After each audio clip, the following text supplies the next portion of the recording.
The mess hall smelled of garlic, onions, and simmering broth. Stainless steel counters gleamed under the fluorescent lights, though the walls bore the faint scars of a place too often rattled by explosions outside its perimeter. Maria Torres moved steadily between stove and counter, her hands quick but precise, each motion rehearsed after years of repetition. She stirred the pot, adjusted the flame, sprinkled salt, and tasted the broth with a spoon that clinked softly against the rim. To most, Maria was invisible here. The Navy SEALs who filed in and out of the hall treated her kindly, but she was, in their eyes, background. The cook, the supplier, the one who made sure there was always hot food waiting when they returned, dirty and bone-tired, from missions nobody outside classified rooms would ever hear about. But Maria didn't mind. She liked the quiet. She liked that her role demanded consistency, not attention. And she liked, more than anything, that she could keep them grounded with something as simple as a plate of food. In war, small comforts mattered. Still, she wasn't what she appeared to be. When the cooking was done and the trays set out, Maria often disappeared into corners of the camp where few paid her any mind.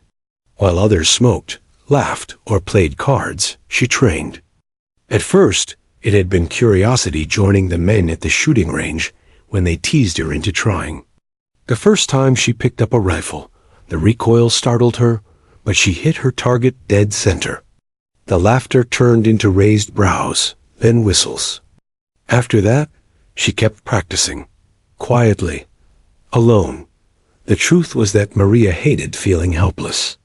She had grown up in a neighborhood where the police rarely came, where you learned quickly to take care of yourself. Enlisting had given her structure, but in logistics, she was always on the sidelines. She wanted more, even if it wasn't in her official job description. The SEALs noticed, even if they pretended not to. One evening, as she ladled stew into bowls, Lieutenant Hawkins, the team leader, leaned on the counter. His face was gaunt from the latest mission, but his eyes were sharp. "You know, Torres," he said, "you're tougher than half the guys I've trained." She smirked. "That's not saying much." The men laughed, banging their trays against the table. But when Hawkins walked away, Maria caught him glancing back at her, as if he sensed something more beneath the surface. The nickname Anchor came a week later. They'd stumbled back from a mission in the desert, blistered and sunburnt, and Maria had waited with pitchers of water and food already steaming on the counter. One of the SEALs muttered, "She's the anchor. Keeps us from drifting too far." The name stuck. She never asked for it, never even responded when they called her that, but deep down, it meant something. And yet, for all their teasing and respect, the men still underestimated her. At night, Maria lay awake in her cot, listening to the muffled snores of soldiers in nearby tents. She thought of the weight they carried, the missions that wore them down. She admired them. How could she not? But admiration was not the same as dependence. She had promised herself long ago she would never rely entirely on others for survival. So she kept training. She ran when no one watched, lifting sandbags in place of weights. She studied the camp's layout, memorizing escape routes, weak spots, lined corners. In the quiet hours, she became something the Navy hadn't trained her to be self-reliant in every sense. Still, when morning came, she tied back her hair, slipped into her apron, and became once again the quiet cook of the mess hall. One afternoon, while she diced vegetables, Petty Officer Grant swaggered in, tossing a ball of duct tape in the air. He was one of the youngest, brash, always ready with a joke. "You know, Torres," he said, grinning, "if the enemy ever storms this place, you'll scare them off with your chili before you ever need a rifle." The others chuckled, and Maria rolled her eyes. "If that's true, then I'm already protecting you." It was a small exchange, but one that said more than the men realized. Maria was watching, listening, preparing. She was absorbing everything around her. And though none of them knew it yet, when the time came, she would not freeze. She would strike. The camp itself was fragile. Anyone with sense could see that. Positioned in hostile territory, with mountains surrounding it like watchful predators, it wasn't as secure as the command liked to believe. The SEALs joked that danger was their neighbor, living just across the ridge. Maria took those words more seriously than they did. She felt the vulnerability in her bones. That night, after the men had gone silent in their bunks, Maria lingered in the mess hall. She cleaned slowly, deliberately, her reflection in the steel counter staring back at her. She imagined what would happen if the unthinkable occurred, if the alarms blared, if enemies breached the walls. Would she hide? Would she cower in the pantry until it was over? Her jaw tightened. No, she would not. She touched the handle of the pistol. She kept hidden in a drawer under the counter. Regulations didn't exactly allow her to keep it there, but Maria didn't live by regulations alone. She lived by instincts. And hers told her that someday, perhaps soon, she might need it. The next morning, no one suspected a thing. The SEALs ate their eggs and toast, joked about the heat, and prepared for another long mission. Maria watched them go, her hands folded behind her back. They left as warriors. She stayed as their cook. But in her mind, a line had already been drawn. One day, that difference between cook and warrior would vanish. One day, the quiet woman in the mess hall would be called to fight. And when that moment came, Maria Torres was ready.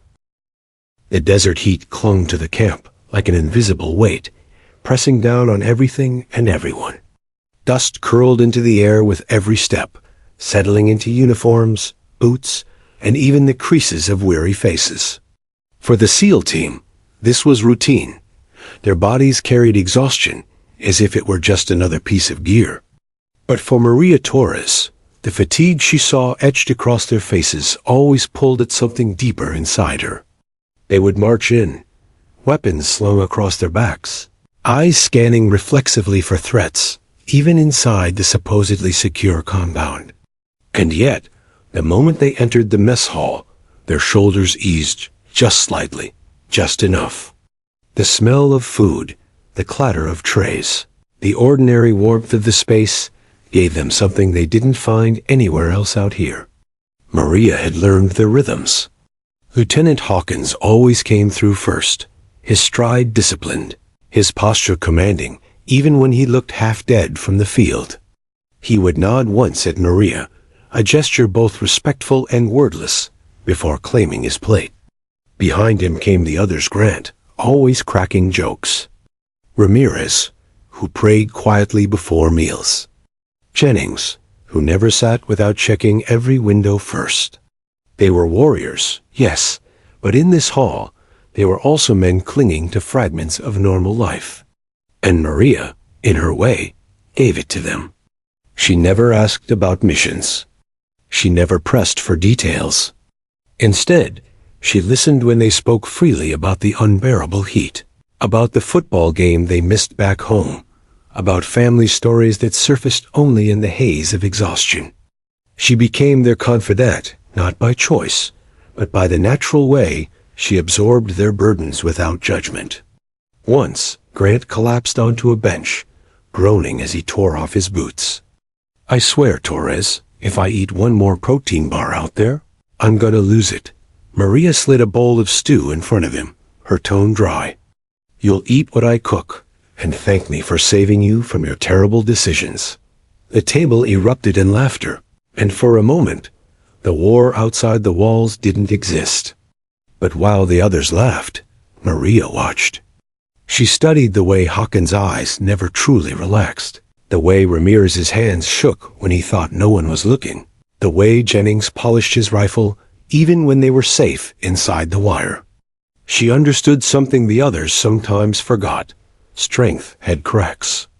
And if she was going to anchor them, as they called her, she needed to be more than a provider of hot meals. She needed to be prepared. So she trained. It began innocently enough late-night jogs around the perimeter when the camp fell quiet. Then came push-ups, pull-ups, sandbag carries. When she had proven her endurance, she moved to the range. A few SEALs had invited her once, more as a joke than anything else. But when Maria hit 3 bullseyes in a row, the laughter shifted to surprise. After that, she returned alone, under the cover of darkness, when only the stars witnessed her practice. Her hands grew steady with the rifle, her stance more confident. With every shot, she felt the same satisfaction she did in the kitchen. The order, the precision, the control. Only this time, the stakes were different. This time, it wasn't just about nourishment. It was about survival. One evening, Hawkins caught her there. She hadn't heard him approach. She was too focused, lining up her sights against the silhouette of a target 20 yards out. She fired, hit dead center, and only then realized she wasn't alone. Hawkins stood with his arms crossed, a faint smirk tugging at his mouth. "Not bad for a cook," he said. Maria's chest tightened, but she kept her voice calm. "Better to know and not need it than need it and not know." He studied her a moment longer before nodding. Fair enough. Nothing more was said, but from that night on, Hawkins' gaze carried a different weight when it fell on her. He didn't interfere, didn't report her. Instead, he watched quietly, as though he was filing away a piece of information he might need later. The others, too, began to notice changes. Maria's arms carried new strength, her steps grew sharper, and the jokes about her being just the cook slowly faded. Respect replaced humor, though they rarely said it out loud. Still, Maria didn't seek their approval. She trained for herself, for the gnawing fear of helplessness that never left her. One night, after the men returned from a brutal mission, the mess hall filled with an uneasy silence. They ate quietly, their eyes hollow, their movements stiff. Something had gone wrong. She didn't need details to know. The weight in the air was enough. Maria moved from one table to the next, refilling cups, setting down bread, offering more stew without a word. It wasn't much, but it was something. Slowly the silence broke. Grant muttered a joke. Ramirez bowed his head in prayer. Hawkins' shoulders eased as he finally leaned back against the bench. Later, as the room emptied, Hawkins lingered. He looked at Maria, his voice lower than usual. "You do more for this team than you realize." Maria met his gaze steadily. "I just cook." His lips curved into something between a smile and a grimace. "You keep us human. That's harder than fighting." For a long moment, they said nothing more. But Maria carried his words with her, long after the lights dimmed. The bond between her and the SEALs wasn't loud, wasn't celebrated. It existed in the way they trusted her presence, in the way they felt safer with her nearby. They never said it outright, but they relied on her not just for food, but for stability, for the small reminder that life still held ordinary comforts. And Maria, though she never admitted it, relied on them too. They were her brothers in all but name. Their strength gave her purpose. Their trust gave her resolve. She knew that if the day came when their world crumbled, she would not stand aside. She would stand with them. The desert wind howled outside that night, rattling the tin walls of the mess hall. Maria sat alone at one of the tables, her fingers tracing the grain of the wood. She thought of the men sleeping nearby, of the lives they carried, of the missions that carved pieces out of them each time. She whispered to herself, a vow no one else would ever hear. "If they fall, I will not." The quiet cook was no longer just a shadow in the background. She was becoming something more. And though none of them knew it yet, the bonds forged in the mess hall would soon be tested in fire and blood. Maria Torres was ready. The first sign was the silence. At dawn, the camp usually stirred with familiar noises. Boots on gravel, the buzz of radios, the clang of equipment being checked for another mission. But that morning, as Maria Torres sliced vegetables in the mess hall, something felt wrong. The air was heavy, expectant. She paused, knife hovering above the cutting board, and listened. No laughter, no chatter, only the faint hiss of desert wind curling through the cracks.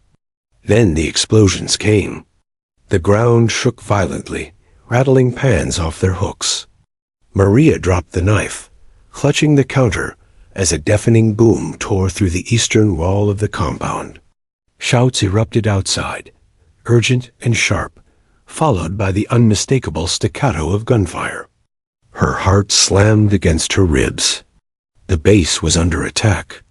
She moved quickly, instincts kicking in. Sliding across the kitchen floor, she ducked beneath the serving counter and crawled toward the storage room.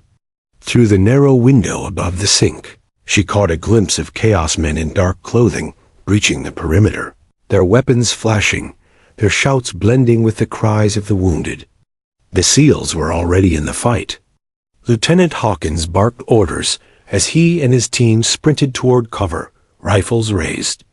Grant fired bursts toward the attackers, each shot precise, but there were too many. The camp was small, undermanned, and the enemy had come prepared. Maria forced herself to breathe, to think.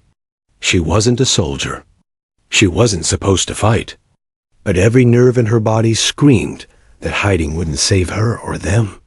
She crawled into the storage room, pulling open a drawer beneath the counter. Her fingers closed around cold steel, the pistol she had hidden weeks ago. She checked the magazine full.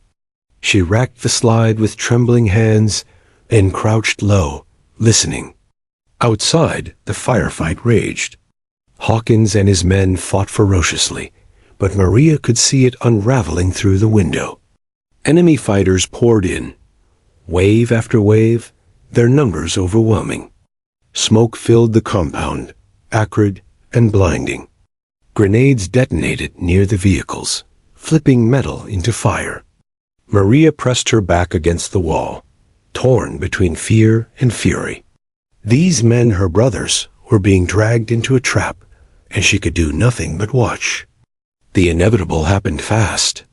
A rocket-propelled grenade struck near the barracks, blasting several SEALs off their feet. Dazed, bleeding, they staggered, only to be surrounded.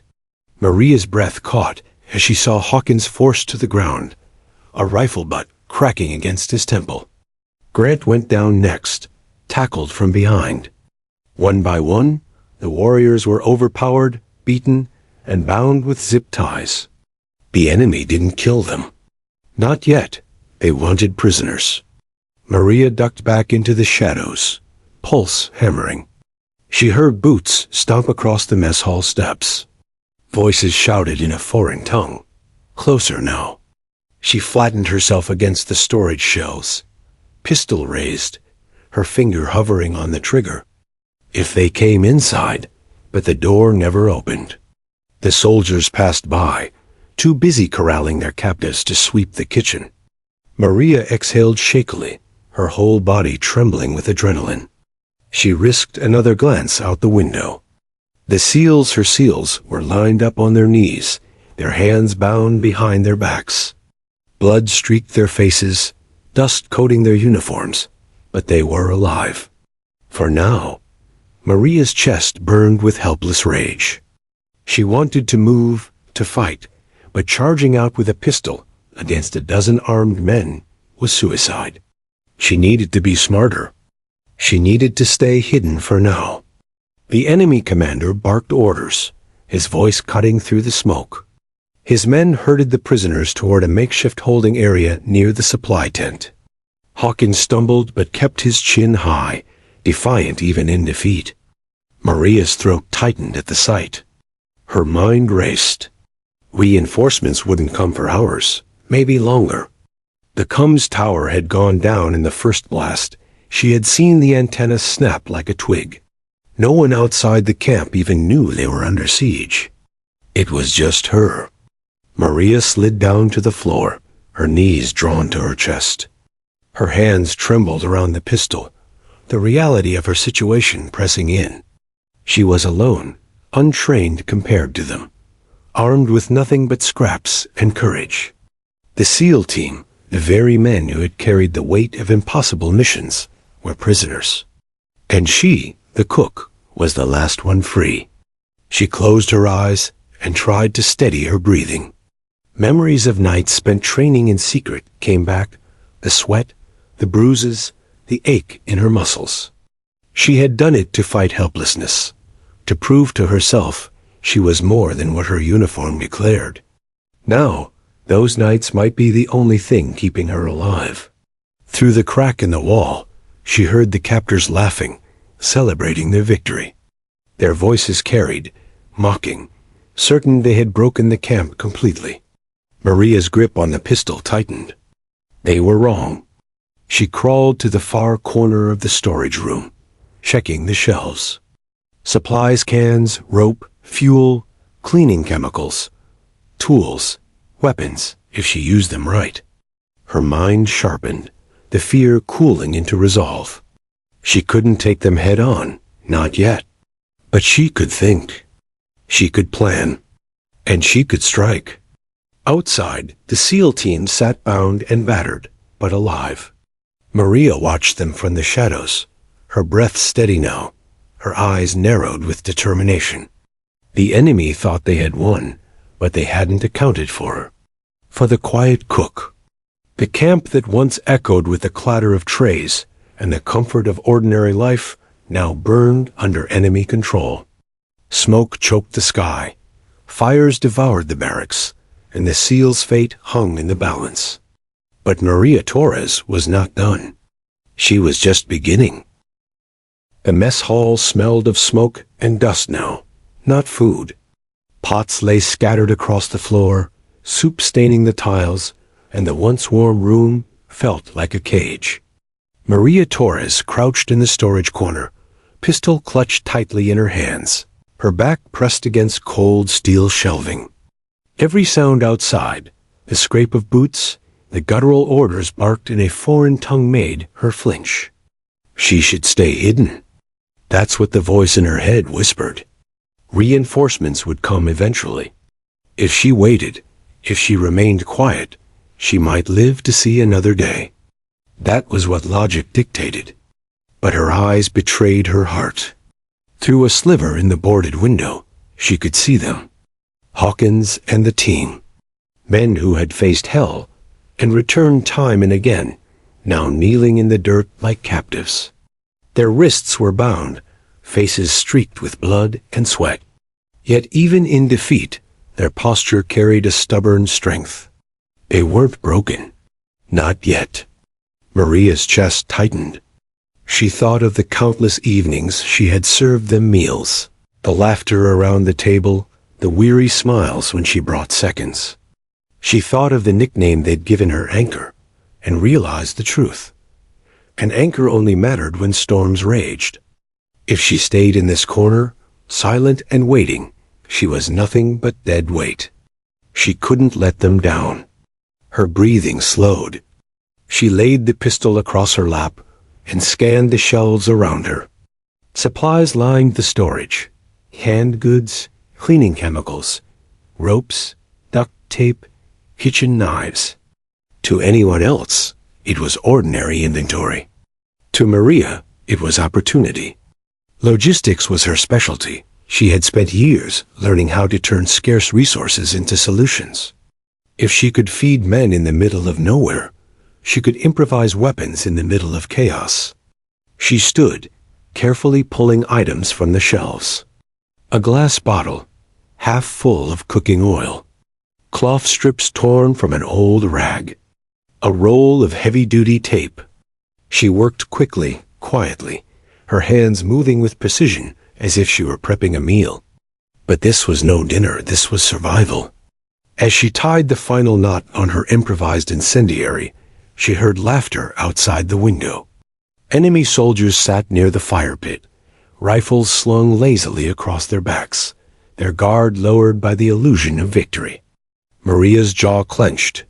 She didn't know if she could kill a man. Not really. She had trained, yes, practiced, yes, but shooting paper targets wasn't the same as taking a life. Her stomach twisted at the thought.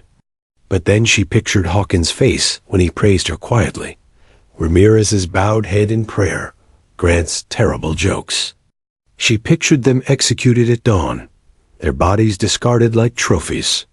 The fear hardened into resolve. She slid the pistol into the waistband of her fatigues and slipped a knife into her boot. With her makeshift weapons tucked close, she crept toward the back door of the mess hall. Her heart thundered, but her movements were deliberate, controlled. The cook was gone. What remained was something else, something forged from necessity.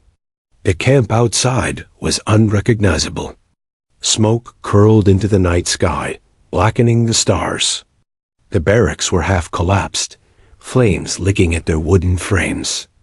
Enemy fighters moved in small groups, their shadows long and sharp against the firelight. Maria crouched low, moving from cover to cover, her every step measured. Her first target was the fuel depot. She had memorized the camp's layout long ago. Logistics demanded it. Crawling along the wall of the supply tent, she reached the barrels stacked in neat rows. She unscrewed one cap, doused the cloth strip of her bottle, and struck a match from a pack she carried in her pocket. The flame caught, small but hungry. Maria hurled the bottle toward the barrels, then ducked back behind cover. The explosion shook the ground, sending fire roaring into the sky. Screams erupted as the nearest fighters stumbled back in panic, some dropping their weapons as the blaze consumed their supplies. Maria pressed her back against the wall, breath ragged but steady. She had struck, and she had survived. For now, the camp was chaos. Orders barked louder, more frantic. Fighters scrambled to contain the flames, their attention pulled away from the prison tent. Maria used the distraction to slip closer. Every movement was a risk, every breath a gamble. But she was invisible in the shadows, a ghost moving among men who didn't know they were being hunted. From her hiding place near the barracks, she watched two guards patrolling lazily, rifles slung at their hips. She gripped her knife, fingers slick with sweat. Her pulse pounded in her ears as she crept closer, each step silent on the dirt. One guard stopped, turning his head. Maria struck. Her arm wrapped around his throat, knife flashing once, quick and clean. He crumpled without a sound. The second spun, eyes wide, but before he could shout, Maria lunged, driving the blade into his side. He gasped, clutching at her, but she twisted hard, and his body went limp. Her stomach lurched. She staggered back, chest heaving. 2 lives ended in seconds. Her hands trembled, slick with blood. For a heartbeat, she thought she might vomit. But then she looked toward the prison tent. Hawkins knelt in the dirt, his face battered, but his eyes sharp. Maria met his gaze across the distance. He couldn't see her fully, but for a moment, his expression shifted hope, faint but alive. Maria straightened. She wiped her blade clean on the dead man's shirt and forced herself forward. The shock of killing would come later. Right now, survival was the only choice. She dragged the bodies into the shadows, stripping them of ammunition and rifles. Her hands still shook, but she pushed the tremors aside. She couldn't afford weakness. Not now. From the prison tent came muffled voices, the SEALs, whispering to one another. Maria crouched nearby, listening, memorizing the guards' rotations. She couldn't free them yet, not with so many eyes still watching. But she had begun. The cook had drawn first blood. As she melted back into the shadows, Maria whispered a vow under her breath, soft enough that only the night could hear. I will bring you home. The enemy believed they had silenced the camp. But in the dark corners, among the ruins of the mess hall, a single woman had chosen to fight back. and Maria Torres was just getting started. The fire still raged in the supply depot, its glow painting the night sky an angry red. From her hiding place behind the ruins of the barracks, Maria Torres watched the enemy scramble like ants, whose hill had been kicked apart. Their shouted orders overlapped, their movements disorganized. For the first time since the siege began, they looked vulnerable. Maria tightened her grip on the stolen rifle slung across her chest. She had no illusions she wasn't a SEAL. She wasn't a trained assassin. But she was invisible, underestimated, and armed with the one advantage the enemy didn't have: knowledge of the camp's inner workings. She had stocked its shelves, memorized its storerooms, mapped its weaknesses without ever meaning to. Now that knowledge was a weapon, and she intended to use it. Her first strike had been fire. The next would be silence. Creeping low, Maria circled toward the comms tent. She knew it had been crippled by the first barrage, but parts of the backup system still functioned. If the enemy tried to patch it up, they could call in reinforcements. She couldn't allow that. 2 guards flanked the tent. Their rifles hung loose, their attention split between the flames in the depot and the shadows they thought were empty. Maria's fingers itched on the knife at her belt, but the blood from her earlier kills still weighed heavy on her hands. Killing again wasn't easy, but hesitation meant death. She slipped a small stone from the ground and tossed it into the rubble opposite her. The faint clatter drew both guards' heads. In that split second, Maria moved. She surged forward, slamming the butt of her rifle into the first man's temple. He crumpled without a sound. The second spun, eyes widening, but Maria pressed the knife hard across his throat before he could shout. Hot blood sprayed across her sleeve as she dragged him down into the dirt, her teeth clenched, her breath ragged. Her stomach lurched. She wanted to gag, but she forced the reaction down. Later, inside the tent, she tore wires free, smashed panels with the rifle butt, and yanked fuses from their sockets. Sparks spat, then silence fell. No one would be calling for help tonight.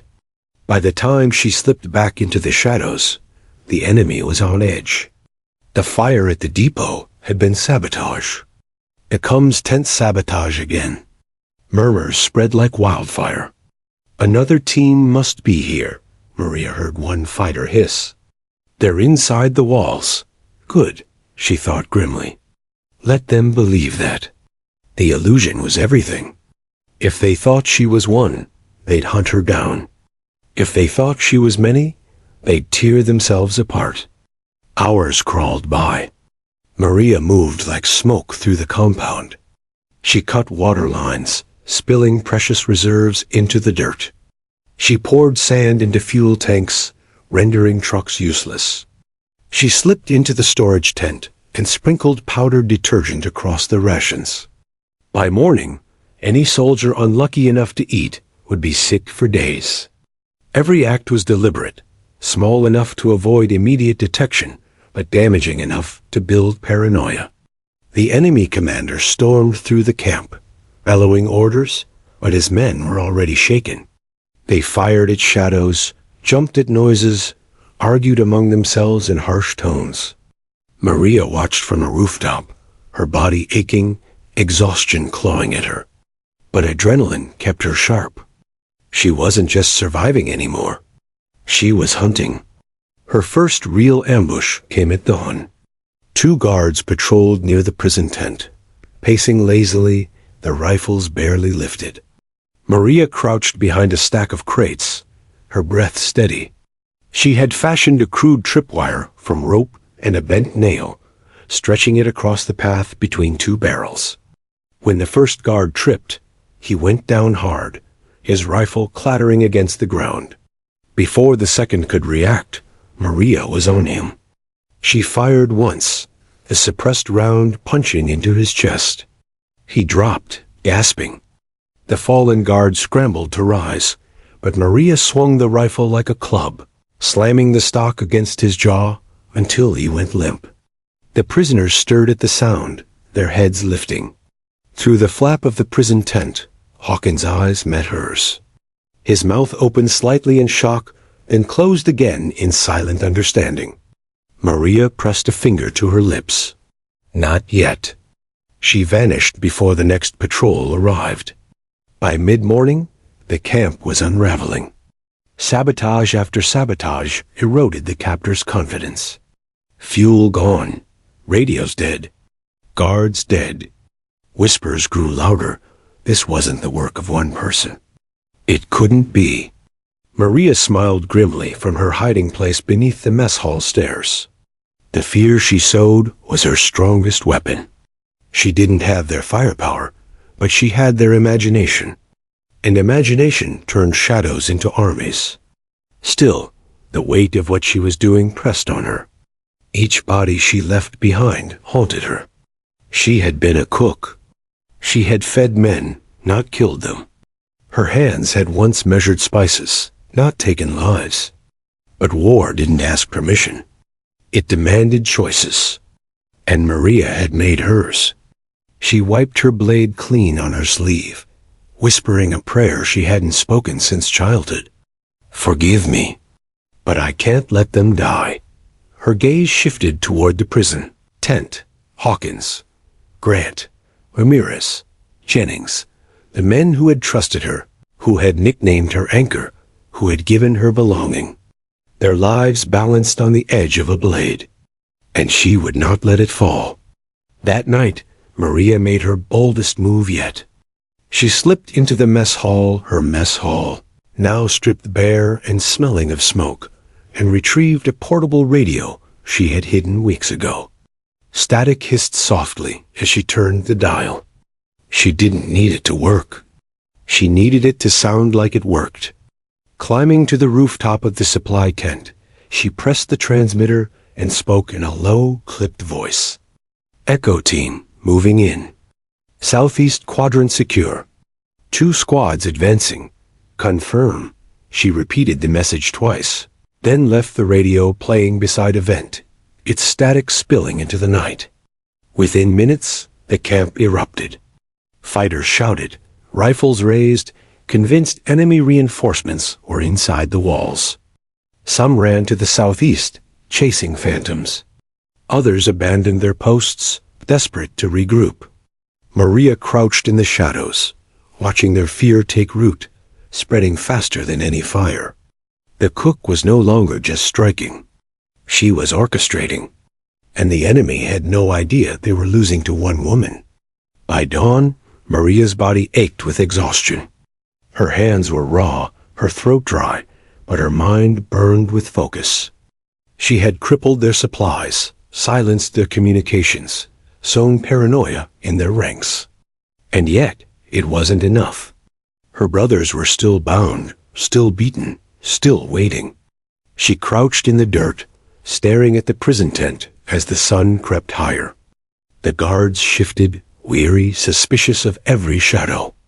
Hawkins lifted his head, his eyes meeting hers again through the flap. There was no smile. No, not only a quiet resolve mirrored between them. He knew she wasn't done. Not until they were free. The camp was no longer a place of strength. It was a cage filled with panic. Smoke still hung in the air from the depot fire. Rations tasted of detergent. Fuel drums were ruined. Radios spat only static. And in the shadows, something unseen hunted them. The fighters whispered about it when they thought no one was listening. An American team slipped through. The SEALs weren't alone. A ghost moves in the dark. Maria Torres listened to those whispers with a quiet, bitter satisfaction.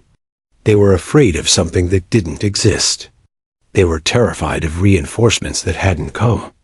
And all of their panic, was the work of one woman who had once been dismissed as nothing more than the cook. But fear alone would not win. Hawkins and the others were still bound, bruised, and at the mercy of captors growing more erratic by the hour. The clock was ticking. Maria had to press harder. She had to break them. That night, Maria moved like a shadow across the camp. Her body ached from sleepless hours, her clothes torn and stained with soot and blood, but her mind was sharper than ever. Every noise, every shift in the air, every flicker of firelight etched itself into her awareness. She had fashioned a new weapon earlier that day, tin cans strung with scrap metal, tied to thin fishing line she'd stolen from the supply tent. Simple, crude, but effective. She scattered them along the edges of the camp, where the night pressed thick and black. Then, slipping back into the center, she waited. The first clatter came shortly after midnight. A faint metallic rattle, then another. The guards froze, rifles snapping toward the sound. One shouted. Another fired into the dark. Bullets tore through the trees, ricocheting against rocks. Maria smiled grimly. They had fired at nothing.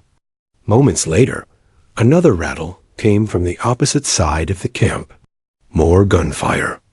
More shouts. The commander bellowed for control, but his men's fear was stronger than his authority. They saw enemies in every shadow. By dawn, half the fighters looked hollow-eyed, their nerves frayed. Some muttered about curses, about spirits haunting the ground. Maria crouched behind the mess hall ruins, listening. Every hour they cracked further. Every hour brought her closer. Her next strike was bolder. She had watched the guard rotations at the prison tent for days now. 2 guards at a time. Change every 2 hours. Weariness made them sloppy. Maria waited until the moon climbed high, then crept toward the cages where Hawkins and the others were held. The men stirred as she approached, their eyes widening at the sight of her silhouette. She raised a finger to her lips. Silence. Then, with the knife she had carried since the beginning, she slit the ropes holding the back corner of the tent to the ground. It sagged, opening a narrow gap. She couldn't free them yet, not with so many armed men nearby.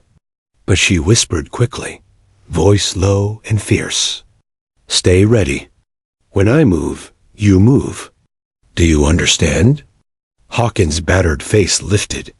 His eyes, still sharp despite the bruises, locked on hers.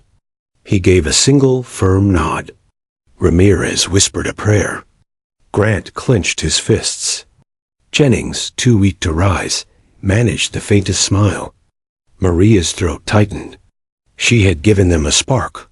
Now she had to ignite it into fire. The next day, she struck harder. At sunrise, she used stolen flares, hidden in scraps of fabric, to ignite the fuel-soaked dirt near the barracks. Flames roared skyward, and fighters scrambled in panic. In the confusion, Maria fired 2 shots from her stolen rifle, then sprinted across the rooftops to fire again from a different angle. To the enemy, it sounded like multiple shooters, multiple directions, multiple attackers. 2 teams. They're inside already. A panicked fighter shouted. Gunfire exploded as they fired blindly, some striking their own comrades in the chaos. Maria ducked low, her chest heaving, adrenaline roaring through her veins. This wasn't just sabotage anymore. This was psychological war, and she was winning. But winning came at a cost. That night, Maria crouched alone in the rubble, her body trembling. Her hands wouldn't stop shaking. The memory of each man she'd killed, each scream she'd heard, pressed against her chest. She had never wanted this life. She had never wanted blood on her hands. She looked at her reflection in a shard of broken glass. Dirt smeared across her cheeks. Blood not hers dried on her sleeves. Her eyes looked different, harder, colder. She whispered to herself, barely audible. You're not a killer. You're a cook. You're just surviving. But deep down, she knew the truth. She had crossed the line the moment she struck down her first guard. And she would keep crossing it until her brothers were free. The enemy commander grew more desperate with each passing hour. He doubled the guards on the prison tent, ordered constant patrols, and demanded his men fire flares into the night sky. But each flare only revealed more shadows. Each patrol returned more anxious than before. Maria used their exhaustion against them. She left signs of movement boot prints in the dirt, shell casings scattered near patrol routes, crude markings scratched into walls. Each discovery tightened the coil of paranoia around their throats. By the third night, she heard them arguing, fists thrown, discipline cracking apart. "They're here, I swear it."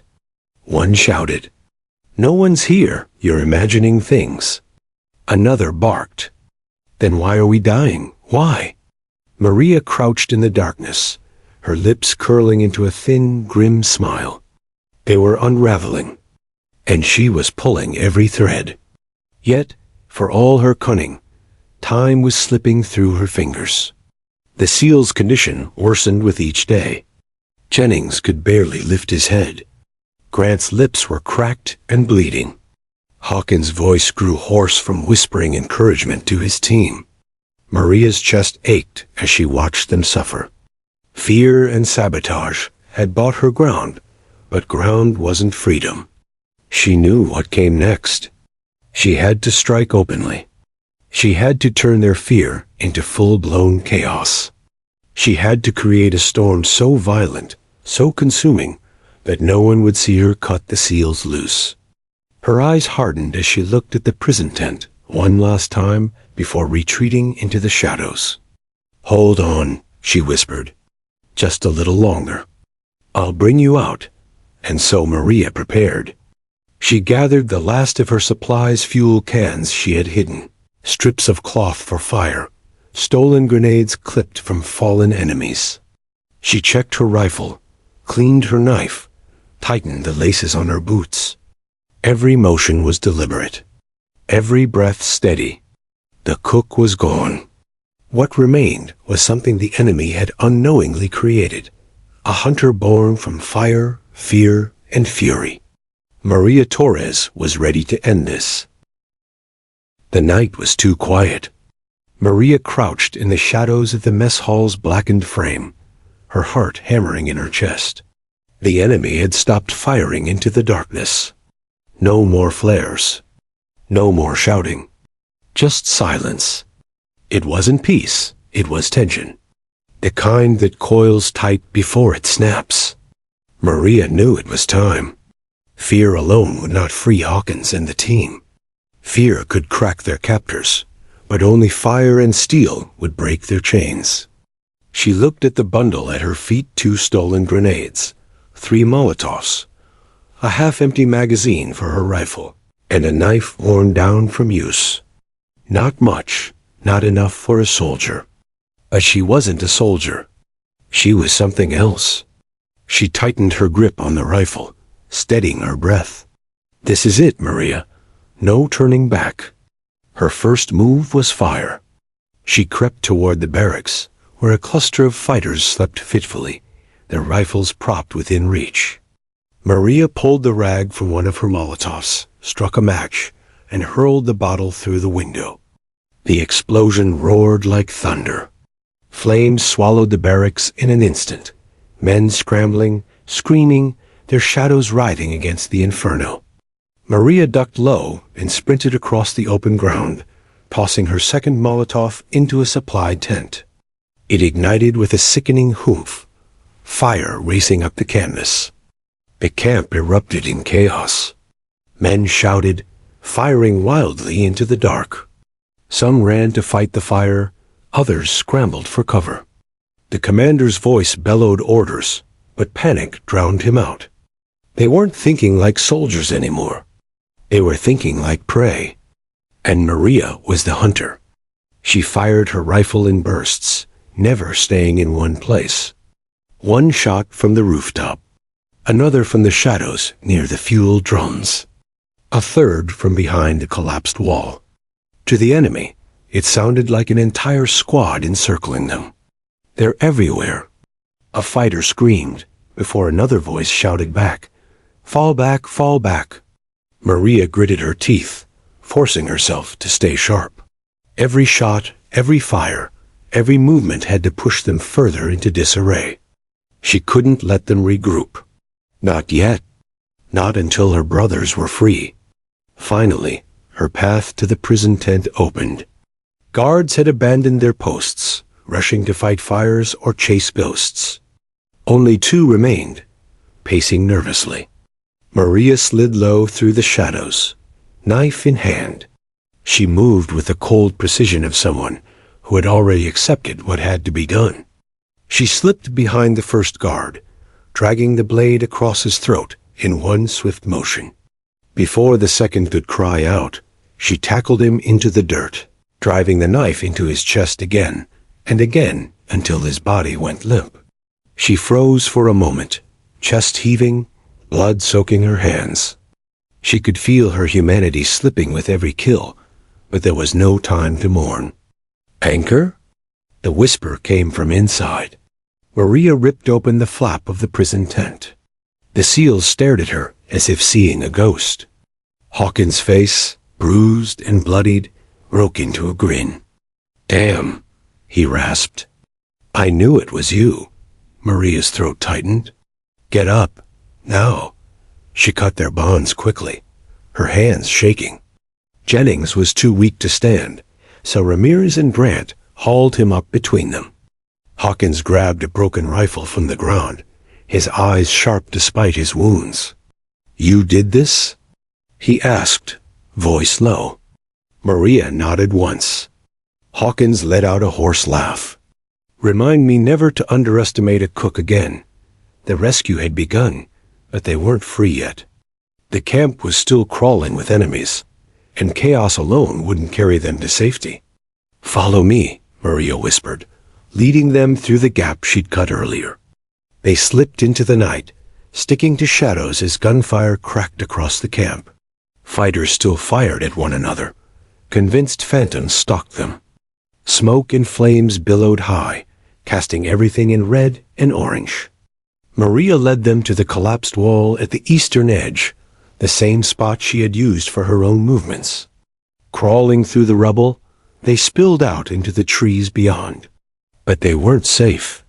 Not yet. Shouts rose behind them. A patrol had spotted their escape. Bullets ripped through the branches, splinters stinging Maria's face as she ducked low. "Go!" she shouted, firing back blindly to cover the team. "Keep moving." The SEALs obeyed, dragging Jennings between them as they sprinted deeper into the jungle. Maria followed, her lungs burning, her rifle hot in her hands. She dropped 2 fighters who broke from cover, their bodies falling into the dirt. But more were coming. Dozens more. They reached a clearing where moonlight spilled across the ground. Hawkins collapsed against a tree, clutching his side. Blood stained his fatigues, but his eyes still burned. "We won't outrun them," he said. "Not all of us." Maria scanned the tree line, heart pounding. He was right. The enemy was closing in. Jennings was barely conscious. Grant limped with every step. Ramirez's arms shook from carrying half his comrade's weight. They couldn't run. They had to fight. Maria gritted her teeth. She pulled the last Molotov from her pack and pressed it into Hawkins' hand. "When I give the signal, light it. We'll draw them in and earn them out." Hawkins stared at her for a moment, then nodded. "Anchor, you're out of your damn mind." "Maybe," Maria said, her voice steady. "But we're getting out of here." The enemy poured into the clearing minutes later, shouting, rifles raised, eyes wild in the firelight behind them. Maria crouched low with her rifle, Hawkins beside her, the others forming a shaky line. The first wave broke into the open. Maria fired, dropping 2 men. Hawkins lit the Molotov and hurled it into their ranks. Fire blossomed, scattering them in screams. "Move!" Maria shouted. They surged through the gap in the enemy line, bullets slicing the air around them. Grant stumbled, nearly falling, but Maria grabbed his arm and dragged him onward. Behind them, flames and gunfire tore the night apart. By the time they collapsed in the jungle miles from camp, Dawn was breaking. The sky glowed faint orange, the birds calling faintly above. The seals lay sprawled in the dirt, bloody, broken, but alive. Maria dropped to her knees, chest heaving, rifle slipping from her grasp. Her hands were slick with sweat and blood, her body trembling from exhaustion. For the first time in days, she allowed herself to breathe. They were free. Hawkins turned his head toward her, his voice hoarse but firm. "You didn't just rescue us, Maria. You tore their whole damn camp apart." Maria met his gaze, her eyes hard but wet with tears. "I wasn't going to let you die." The seals were silent for a long moment, their eyes on the woman who had saved them. Not the cook, not the anchor, but the fighter who had risen from the ashes. And though their battle wasn't over, though danger still lurked in the jungle, one truth was clear. Maria Torres had become the storm that no enemy could contain. Dawn bled across the horizon, streaks of gold and crimson illuminating the dense jungle. Maria Torres knelt in the damp grass, her chest heaving, sweat and soot streaked across her face. The seals lay sprawled around her, bruised, battered, yet alive. Birds cautiously sang in the trees above, their voices small against the echoes of the camp's destruction miles behind them. The jungle was silent now, a stark contrast to the chaos that had swallowed the enemy camp the night before. Flames still licked at the tree line in the distance, smoke rising like ghosts into the sky. Maria's hands trembled, still slick with blood, her body aching from hours of relentless action. But she did not allow herself to fall. Not yet. There was work to do, and she had survived. Hawkins pushed himself up, wincing from the bruises and burns that marred his face. His eyes, sharp and calculating despite the exhaustion, swept over Maria. "Anchor," he rasped, using the nickname they had given her long before this nightmare began. You saved us all." Maria offered a weak smile, too tired for pride, yet fierce in resolve. "We're not out of it yet," she said. "We need extraction." Grant groaned, brushing soot from his bloodied uniform. "Extraction sounds great," he muttered, voice hoarse. "As long as it doesn't involve any more fires. Or, me nearly dying again." Maria's lips twitched, but her eyes stayed on the tree line. They weren't safe yet. Not until they were miles away from enemy territory. Not until the jungle had swallowed them whole. The seals worked together with quiet efficiency despite their injuries. Ramirez supported Jennings, who was barely able to walk. Hawkins adjusted their route, avoiding the last pockets of enemy resistance. Maria moved beside them, every sense alert to danger, her rifle close, knife ready, the cook's hands now the hands of a warrior. Hours passed. The sun climbed higher, burning away the mist and revealing the extent of the jungle they had traversed. Every crack of a branch, every rustle of leaves, made Maria's pulse spike, but no one faltered. They were alive, and that counted for everything. At the river crossing, they paused. Hawkins surveyed the water, calculating depth and current. "We can use this to cover our trail," he said. "But we need to move fast. Helicopter's ETA is an hour." Maria nodded, resting her hand on her rifle. Her body screamed for rest, but she pushed it aside. There was no time for weakness, not now. She looked at the seals, at the men who had trusted her as one of their own long before the attack, and she felt something she hadn't in weeks, belonging. They had always been her family in this remote desert, but now, after fire, blood, and battle, that bond had been forged in unbreakable steel. The first sound of the helicopter was faint, a distant thrum that grew louder with each passing second. Maria's heart leapt. Hawkins signaled for them to move toward the clearing, and they obeyed, limping, crouching, moving as one unit through the dense foliage. Enemy scouts emerged from the trees, but Maria's eyes were sharp. A quick shot, a rustle in the brush, and the path cleared. Her movements were fluid now. No hesitation, no fear, every strike precise. She had learned to fight in silence, to think 3 steps ahead, to become a shadow that the enemy never saw coming.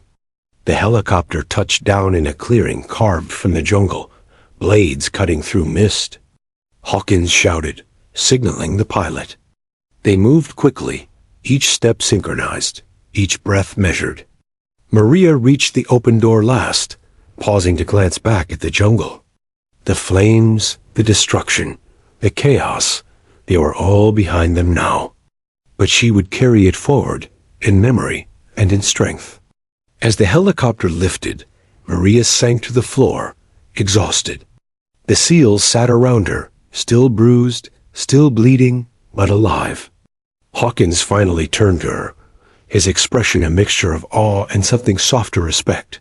Gratitude, something deeper than words could capture. "You've changed everything," he said quietly. "Not just for us, but for everyone out there who thinks they can underestimate you. You're not just a cook. You're a warrior." Maria swallowed, chest tightening. She had never wanted this life, never sought the danger. But it had chosen her, and she had risen to it.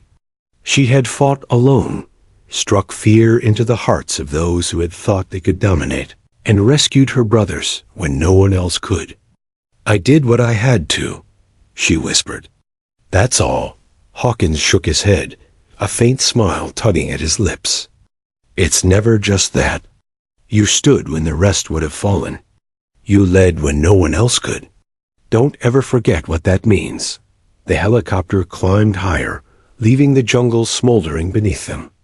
Maria leaned back against the wall, eyes closed, allowing herself to finally feel the exhaustion that had been held at bay by adrenaline and determination. Memories of the last days played across her mind, the screams, the fire, the whispers of the terrified enemy. The adrenaline-fueled runs through shadows and smoke. And then the SEALs. Hawkins' unwavering focus. Grant's reluctant humor, even in pain. Ramirez's quiet prayers. Jennings' stubborn resilience. All of them alive, because she had refused to be helpless. Her hands, still shaking slightly, rested on her lap. She thought of her life before this quiet, unnoticed, a cook in a remote base. That life seemed distant now, almost impossible to reconcile with what she had become. But she had survived, and she had transformed. No longer just Maria Torres, no longer just the cook. She was something more, a protector, a shadow, a force. The helicopter hummed steadily through the sky, carrying them toward safety. Below, the jungle stretched endlessly, the chaos she had wrought hidden among the green canopy. Maria gazed out at the horizon, sunlight reflecting off her bloodied hands. Somewhere out there, the world still called her ordinary. But those who had seen her that night knew the truth. She had stood alone. She had fought alone. And she had saved them all. Maria Torres, the cook, the anchor, the shadow warrior, the legend had begun.